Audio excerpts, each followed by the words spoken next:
गडमुडशिंगीत कर्दळी वनात वारुळात अवतरले श्री स्वामी समर्थ.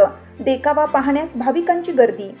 गडमुडशिंगी तालुका करवीर येथील श्री स्वामी समर्थ कला क्रीडा व सांस्कृतिक मंडळ गडमुडशिंगी यांच्या वतीनं श्री स्वामी समर्थ महाराजांचा प्रकट दिन साजरा करण्यात आला.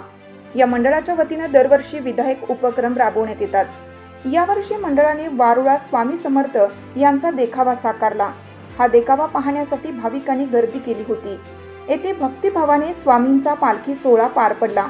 वेगवेगळे सामाजिक कार्यक्रम मंडळाच्या वतीनं राबवण्यात येतात. शाळकरी मुले, युवक, युवती व ग्रामस्थांनी येथे स्वामींचे कर्दळी वनात वारुळात अवतरलेले स्वामी समर्थ यांचा देखावा साकारला होता. तसेच आरोग्य मित्र मोहन सातपुते यांच्या मार्गदर्शनाखाली ग्रामीण विकास संस्था, आरोग्य प्रतिबंध विभाग, गोकुळ शिरगावच्या वतीनं मोफत आरोग्य तपासणी शिबिर व मोफत नेत्र तपासणी शिबिर घेण्यात आले.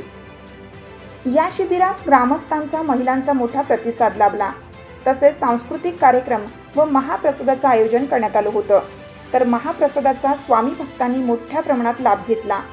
मंडळातील अध्यक्ष, उपाध्यक्ष व मंडळातील कार्यकर्ते, ज्येष्ठ नागरिक, महिला वर्ग उपस्थित होते. नमस्कार. श्री स्वामी समर्थ कला क्रीडा सांस्कृतिक या मंडळाचा मी अध्यक्ष आहे. आमचं मंडळ 2004 पासून स्थापन झालं. जवळपास आम्ही 2007 पासून स्वामी समर्थ जयंती, दत्त जयंती आणि गणेशोत्सव साजरा करतोय. प्रत्येक दत्त जयंतीला स्वामींचा महाप्रसाद प्रत्येकाला दिवशी वेगळा करतो. आता आम्ही यावर्षी केले स्वामी समर्थ प्रकट दिन सोहळा, म्हणजे स्वामी प्रकट झाले कसे प्रकट झाले हे आम्ही गुहा तयार केल्या. एक लाकूड तोडा उभा केला. लाकूड तोड्यात तोडा गेला त्यावेळी लाकूड तोड्यानं त्या झाडावर लाकडावर ज्या तोडा मारी ते घ्यायला लागले, वावळ्याला आले आणि त्यातून ते वावळ्यातून स्वामी प्रकट झाले. तसे आम्ही वावळ्यात तसे मंदिर स्थापन केलं. तसं आम्ही हिरकणी न्यूज करिता विजय शिंदे, उचगाव, कोल्हापूर. चालू घडामोडींचे अपडेट्स जाणून घेण्यासाठी आपल्या हिरकणी न्यूज चॅनलला सबस्क्राईब जरूर करा.